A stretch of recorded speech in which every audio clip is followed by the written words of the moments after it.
Hello guys, back for 31 through 40 of exam 2. All right, let's just get to it, get through it as fast as we can. All right, 31's up here. Excuse me. The average life expectancy for a male in Eastern Africa is 45 years. 10 years ago, a major health organization opened a clinic in a large village in Eastern Africa, blah, blah. Okay, they believe the life expectancy for the village has increased. That's going to go to our alternative hypothesis as a result of the healthcare. What are the appropriate hypotheses? Okay, so first of all, the null has to have a parameter. So these are all mu. It couldn't be like S or X bar or P hat. It has to be P or mu. If it's a mean, it's mu. Has to have an equal sign, okay, for the null hypothesis. So these two cannot be possible here. Okay, and it equals 45. That's the null, that nothing special is going on. And then what do we think? Do we think it's not equal to, greater than, or less than? We think that the life expectancy is increased, so greater than 45 is the correct choice. That is B.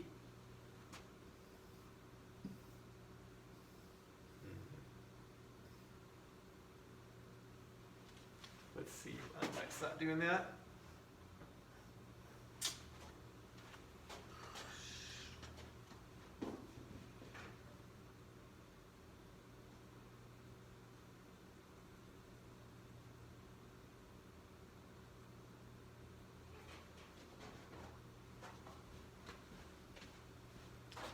Hopefully that'll get fixed, otherwise we'll probably have to stop and start again. Okay, 32, many individuals walk around their homes in their socks.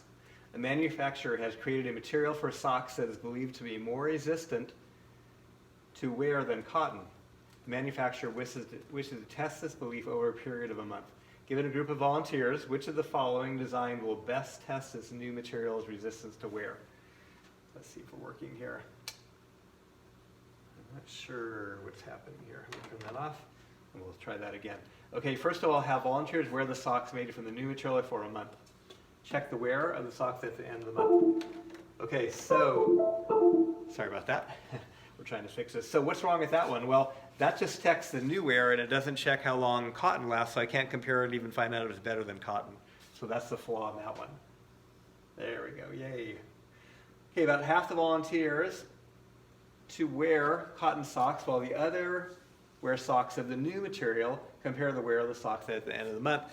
That's better, but now, like, hey, you might give me the new socks and someone else the old socks, and our walking habits might be really different. So comparing different people like that isn't a good idea because we don't know they even walk the same. We can't compare them.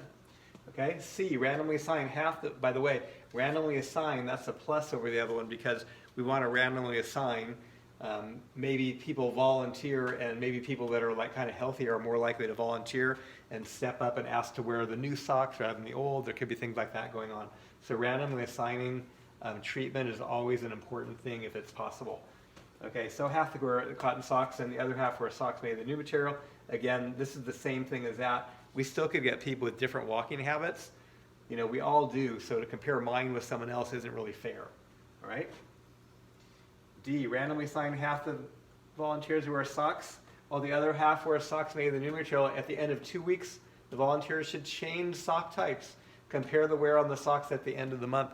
Okay, now I'm wearing the cotton socks, and then in 2 weeks I'm going to wear the new socks, okay? So that's much better now. I'm the same person, and my walking habits are probably similar, okay? And then finally, E, each volunteer randomly chooses which foot wears a cotton sock while the other wears a sock made of the new material. Compare the wear on the socks at the end of the month. Okay, this is better because let's talk about months. Let's say, and we're talking about walking around the house, so let's say they check it in June, in May and in June. Well, May, I'm not in my house very much. I'm at school. I'm not going to walk around the house very much. If I try one pair during there, I'm going to walk a lot less than in June when I'm off for the summer. I'll be at home a lot more. I'll walk around the house a lot more. I'd have more wear. So that's still not as good. This one guarantees, though, that when I wear one of each, whatever my walking habits, are, they're the same for both pairs. So E is the best choice on this one. Okay, 30. All right, this is a great one. We're going to see this in our probability review that I'll do online for you guys. Okay, the expected value the variance, so they ask about both those, okay? When I see that chart, I know, like for you guys, I should plug in column 1, the x's, column 2 for the y's or the probabilities, and then do 2 variable stats with column 2 as a frequency, and that'll get my expected value and my standard deviation in normal problems, okay? Now you still have to show the work, so let's go take a look at this one. This is 33. We're way ahead here. There we are. Okay, the expected value is the sum of each x times the probability of that x. Okay, note that the x's, those are the things that the variable could be, and then the probability of each one happening is p of x. Okay, so I'm multiplying each one times the probability of that happening. And I can do that out manually. It's not a lot of work. That's 5.6, okay? All right, and then for the variance, it's each one minus the mean. The mean is e of x. It's that value there, squared, multiplied by its probability. Or another way is x minus the expected value, which is what that says, squared. It's the same thing. 5.6 goes there, okay? And I could do that work, okay? And it gets to be a lot of work, but that will give me 8.64, and that's the variance, okay? All right, now, typically we want to show that work, but not spend our time on our calculators. Okay, list 1 will be the x's, list 2 is the probability of those x's. Okay, you do 2 variable stats. List 1 is, your x list is list 1, your frequency list is list 2. Okay, and it'll tell you right off the bat that the average is 5.6, and it'll tell you the standard deviation is 2.934. Okay, well in your problem, they talked about the variance. That's the standard deviation. Okay, the standard deviation is after I square with the variance. So if I square it, that's what the variance is. So 2.9394, if you check in your calculator, that's what that is, equals 8.64.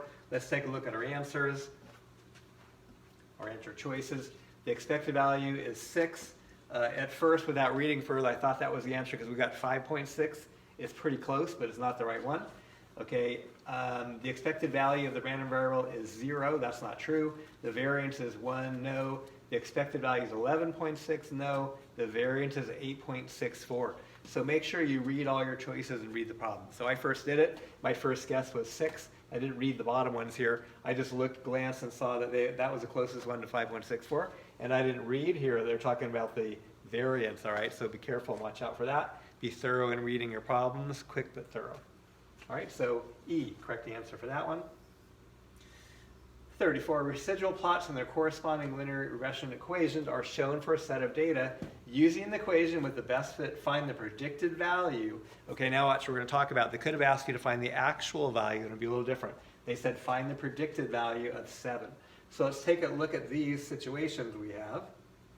All right, and I think I need to come over here a little bit. Okay, when we look at our residual plots, we're looking for a random scatter. That shows a curve.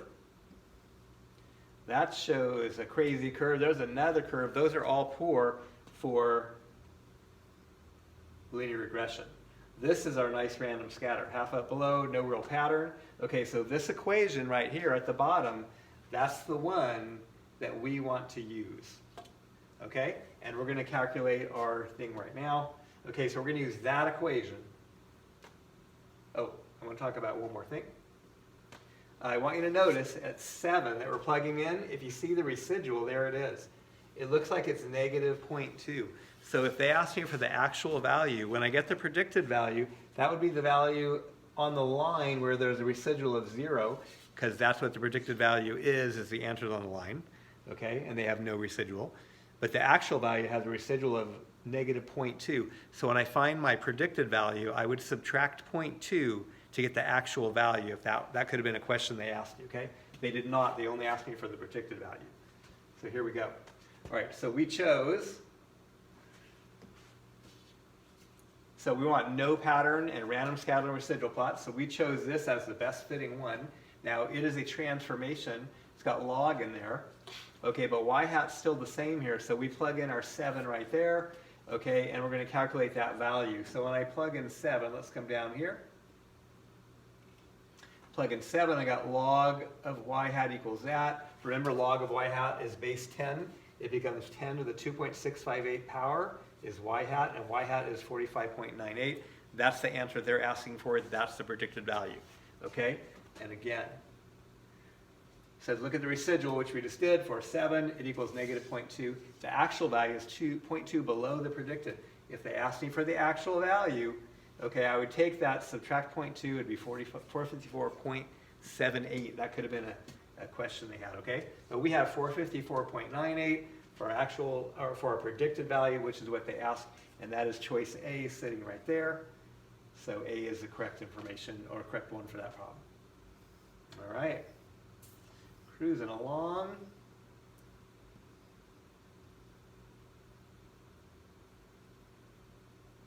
All right, sampling types. These are always kind of tough.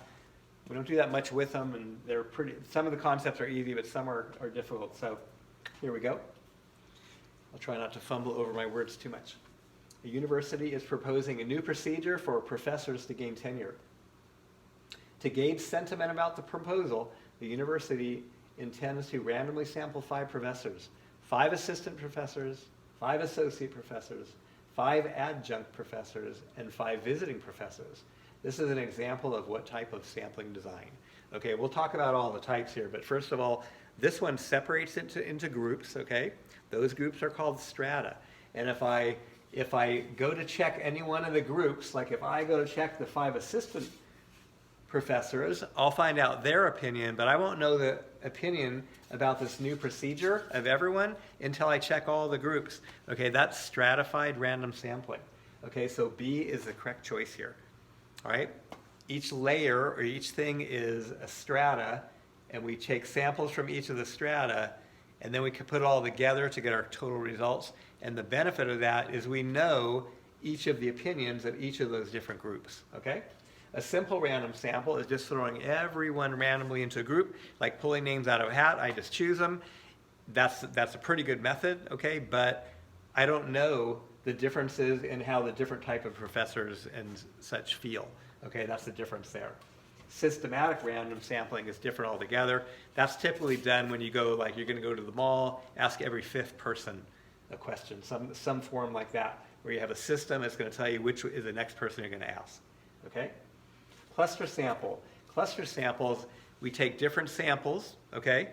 And in each of the samples would be all the groups.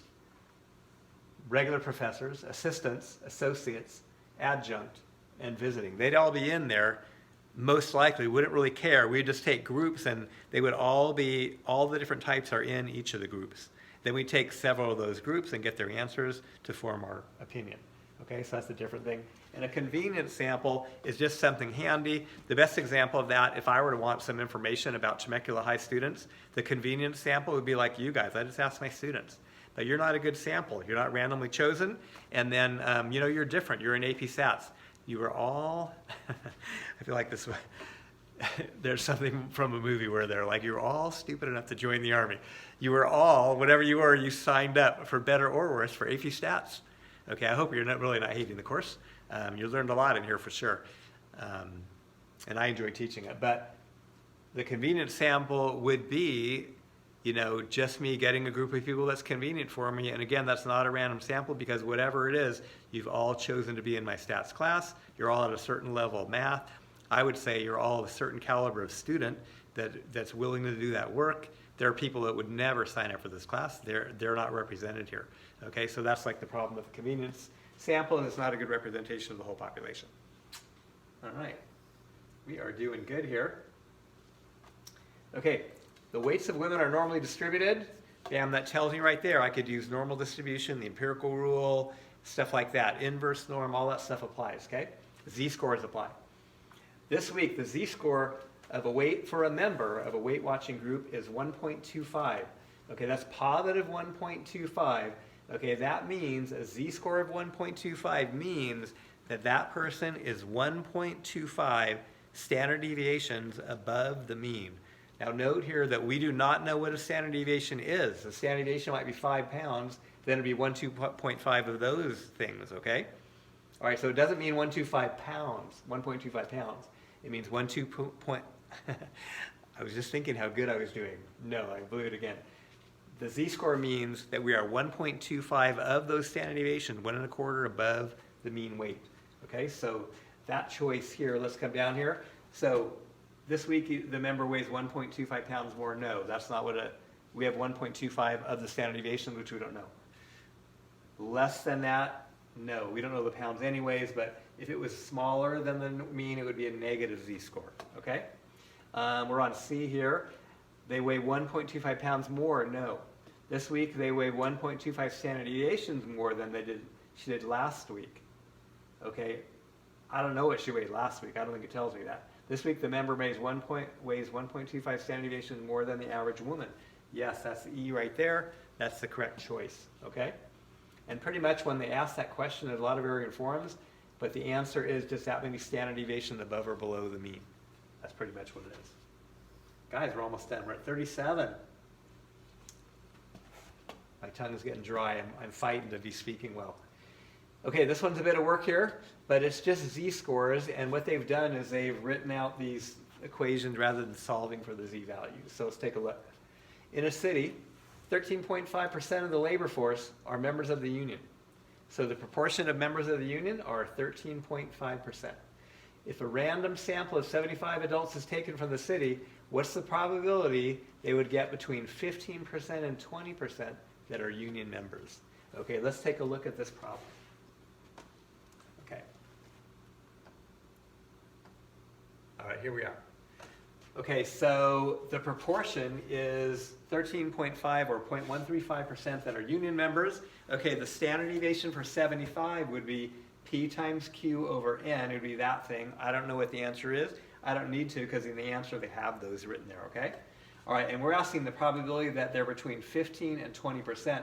Those are both to the right, and then that would be this area that I'm interested in here, that much probability. Okay, and that would be the probability that our value lies between 0.15 and 0.2. Okay, and that would be the same as the probability that our value, didn't even write that right,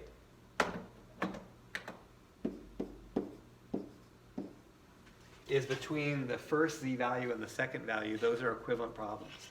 Okay, all right, so the first z-value, and I made this hard as well. Let's get this. This one is blue. It should be blue.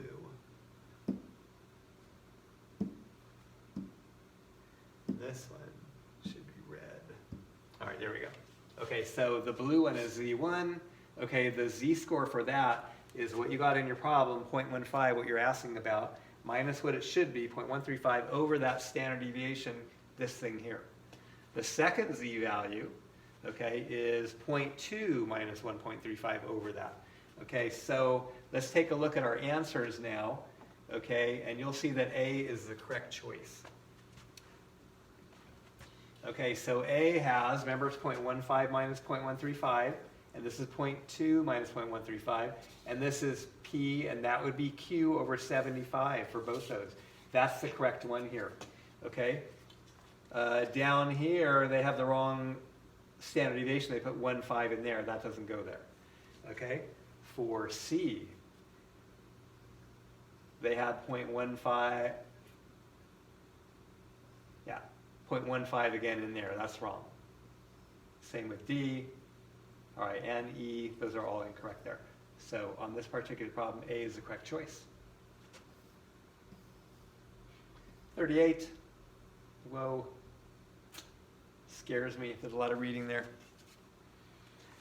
Okay, having read about the positive effects of ginkgo biloba on memory, some students decided to conduct their experiment to test the herb's effects.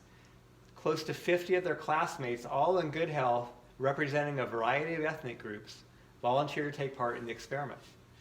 And the students randomly assigned half the volunteers to take ginkgo, the other half take a placebo. So if they asked about it, that would be called single blinding, right? The people getting the drug don't know if they're getting the real one or not, okay? But the people giving it to them do, as far as we know. If the people handing out the pills didn't know, that would be double blinding, okay? The student performed a memory test on the beginning of the experiment and a second test 8 weeks later. After analyzing their results, they find no memory improvement in the ginkgo group versus the placebo group. Assuming students followed all aspects of good experimental design, which can be concluded. Okay, so all they did was check young, healthy students, and it had no effect. Okay? So we don't know that it does not improve memory. No one should take. We only checked young, healthy students. Okay? All right. Ginkgo biloba does not improve memory in healthy individuals. Okay, we only know about our group. It doesn't. We did not find that it does help those exhibiting signs of dementia. We don't know that. Okay? Finally, ginkgo biloba does not improve memory in healthy teenagers and should only be taken by adults. Again, we don't know that adults should take it from our study. We just checked that one group. So we did not, that actually could be like a good answer if we knew there was a bunch of scientific data, but if there was, we wouldn't be checking this anyways, probably. Okay, so we don't know that it works on adults. Okay, D, ginkgo biloba does not improve memory in healthy teenagers and should only be taken by adults in poor health. Again, we don't know it works in anybody. Okay, ginkgo biloba does not improve memory in healthy teenagers, and further studies should be conducted to determine its effectiveness in other groups. E was the correct choice, the best one for that. I hope you understand that one. Okay, so our study was very limited. It applied to that group. Our results only apply to that group. It doesn't say anything further than that.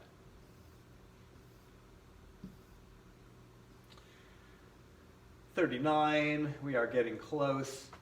Okay, all right, for the given box plot, which are the correct summary statistics? Let's take a look at this. Okay, first of all, that in there for box plot is the median, not the mean. That mean looks to be like around 9-ish, okay?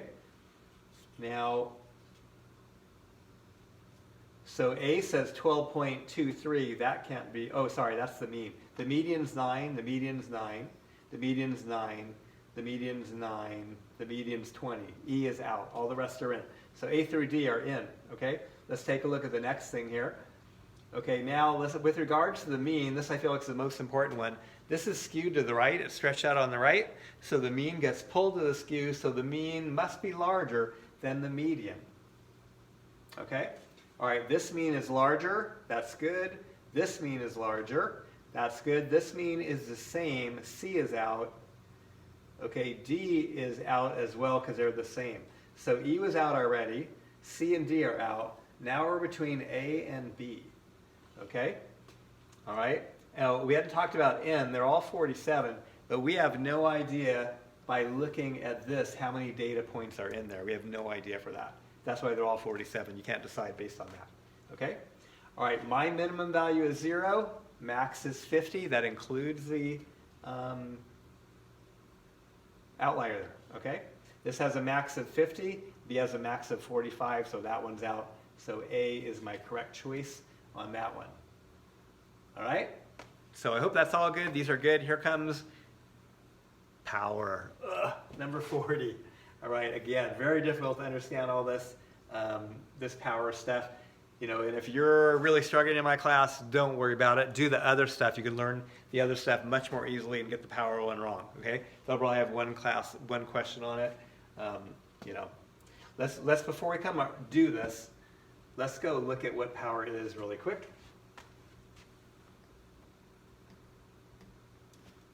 Okay, power is the ability to detect and reject a false HO.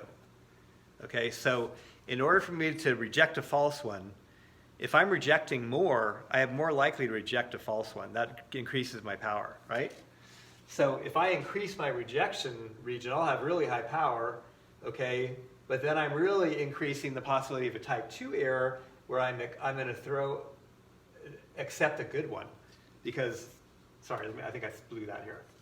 Yeah, if I increase the rejection, my power is going to be higher, right? Sorry, but I'm increasing the probability of a type 1 error. I'm going to reject one that was a good one. I'm just throwing all this stuff out. So that isn't really a good thing there, but that's how that affects that, okay?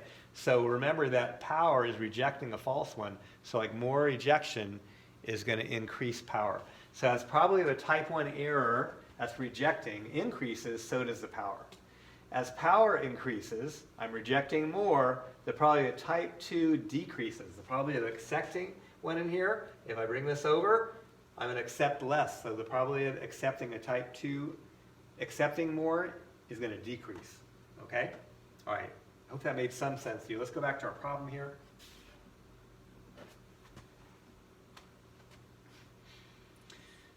Okay, reducing the probability of a type 1 error, reducing the type 1 error, that means pushing the rejection out increases the power. No, we said it would do the opposite. Okay? All right, increase, I can't remember what it was. Reducing the type 1 error. Reducing the type 1 error means move that out. That's going to decrease my power. I'm accepting more. I'll be throwing out less. I'm less likely to throw out a bad one. I'm less likely to throw out anyone, okay? All right. Okay, reducing power increases the probability of type 2 error. If I reduce the power, I'm rejecting less, okay? I am increasing the probability that I'll accept a bad one because I'm accepting more, okay? 2, true. All right? Reducing the power of a type 1 error, okay? So reducing the probability of a type 1 error, making that move out, increases the probability of a type 2 error, increases the probability that I'll accept more. Okay, so one more time. Reducing this type 1 error, right, will make the probability I'm accepting more, that I have much more likely to accept the bad one or I would have thrown it out. Okay, by moving that out and throwing out less. So back here, 2 and 3 are correct, so E is the correct choice. Again, if you're okay on that, you're okay. If you're not, I wouldn't really stress about it or worry. Okay, there's just going to be like one multiple choice question. There are many, many, many questions on there. There'll be 40. You can afford to miss one and do good on the other ones, all right? So hey, we wrapped it up. That is all of the multiple choice for exam number 2. Thank you guys.